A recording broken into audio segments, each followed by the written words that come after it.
I've been working in AI and machine learning for about 25 years. And over the last decade, I've been focused on two different things that are at the intersection of them: cybersecurity and what I call adversarial intelligence. And I don't expect you to know what adversarial intelligence is. You might take a guess. You might think, well, it's something about the Cold War, the US versus Russia.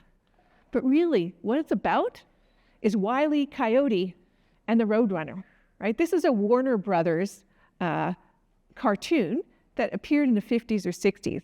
And it's this very compelling example of two adversaries. The coyote wants to eat the Roadrunner, and the coyote just wants to go about its business, but it has to actually protect itself from being the coyote's next meal. And they clearly have an adversarial relationship here.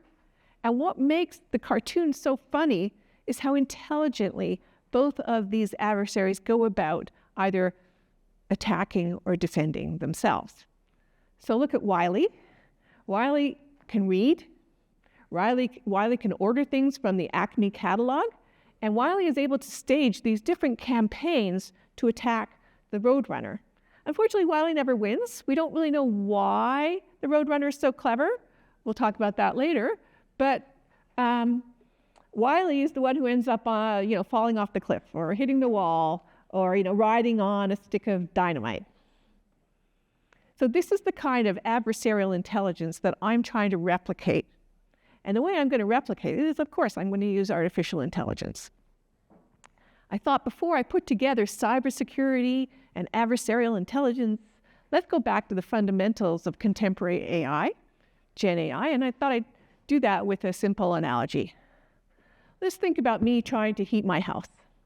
I could go into my house and start a fire. That's how I get heat. It's not a great idea, right? It's not very safe. I could burn my house down. It's really kind of hard to regulate a fire, an open pit fire in a house. So instead, I resort to engineering. And what I do is I take that heat and I basically package it into an engineered unit like a furnace. And the furnace is much safer, right? I'm not going to burn down my house if I use a furnace. And it's also more easy to regulate and a little bit cleaner for me to use. And when I put something like a programmable thermometer on it, as long as I do what I program into the thermometer and the house follows the programming of the thermometer, I'm going to have this nice relationship with the house turning on when I want it to when I'm there and turning off when I'm not there. But what we really want is a smart house, right? And the smart house is autonomously providing heat and other comforts for you, right? You don't really need to program a smart house. What you do is you rely on it checking your GPS to find out where you are. And when it figures you're 10 minutes away from home, it's going to adjust the temperature to just what you like by the time you get there, right? It may actually consult the weather to see how it can adjust other factors in the house to accommodate the climate.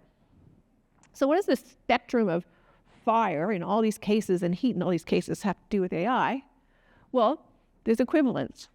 The equivalent to fire is generative AI with large language models, right? Large language models have tremendously diverse amounts of very interesting knowledge, but they're not quite safe, right? Sometimes they give us the wrong answer, and we have to prompt engineer them to really get them to do what we want. But they're really, really useful. They're like that fire. We can use them for lots of tasks. To use them more effectively, what we created co-pilots.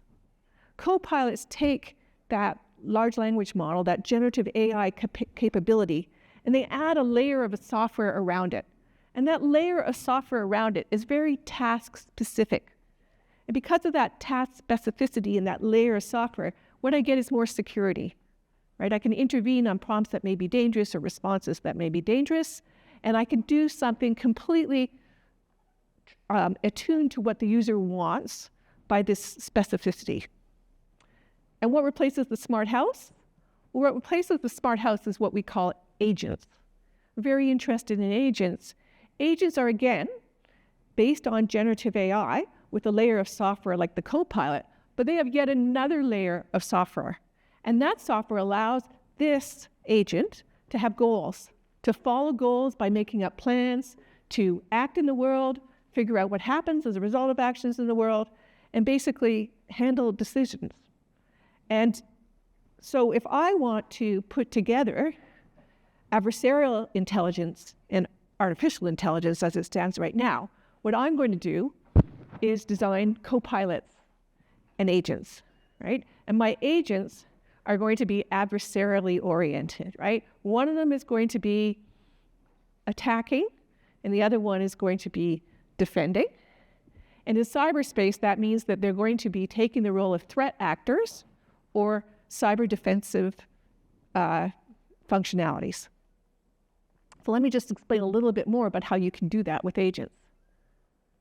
Well, what we do is we replicate the attackers, and we take these agents and they each have different strategies and different plans for affecting different kinds of threats that go onto systems.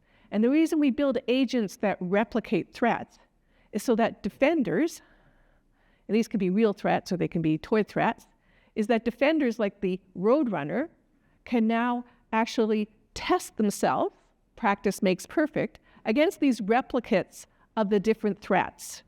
And what this replication and practice does is it lets us get ahead in cybersecurity.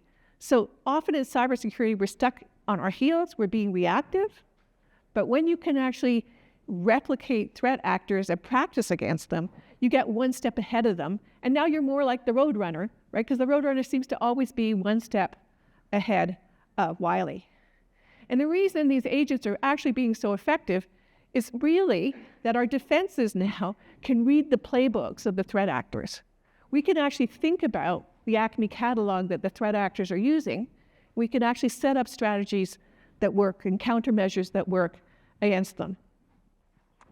So this is what cyber defenders do. Cyber defending agents, they may actually be skillful enough to find new phishing attempts, which they can then warn people about, and they can filter them. They may be competent enough to recognize advanced persistent threats and attribute them to a particular threat actor. And once that threat actor has been defied, another defensive agent can come along and anticipate the next move that threat actor will make with its weapons, with its particular strategies and techniques and tactics. And so defensive agents will be like the Roadrunner in replication as well, but they'll be doing different functions to handle all the different parts of these threat actors. And this is sort of the future of cybersecurity with generative AI. The thing is that the Roadrunner faces a relentless coyote. And it's the same thing that happens in cyberspace. The coyote never wins, but that doesn't stop it from trying again and again. And the coyote in cyberspace is always learning, right? Threat actors take away and account for changes in environments. They take into account what you've done, and they come up with something new. So the lesson here is to be vigilant. We have to continue to work on and advance artificial adversarial intelligence. And we have to be aware that there's more threat actors coming down the pipe. So I'll say what they say in Looney Tunes, that's all, folks.